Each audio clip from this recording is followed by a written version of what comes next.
တော်တယ်ဆိုတဲ့သူကသင်သက်မပြတ်လေ့ကျင့်နေတဲ့သူပဲလေ့ကျင့်မှုရပ်သွားတာနဲ့မတော်တော့နောက်ခဏလေးနေတော့မတော်ဒီလိုဖြစ်သွားသင်သက်မပြတ်လေ့ကျင့်နေမှလူကအမြဲတမ်းတော်နေတာ sharpen your brain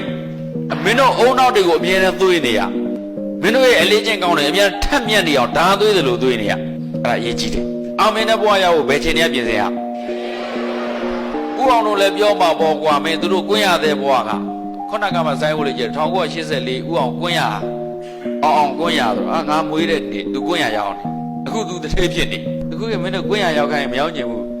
အလုတ်ကသေးသေးမွားမွားလို့ထင်တာလေအဲ့ဆိုအနှစ်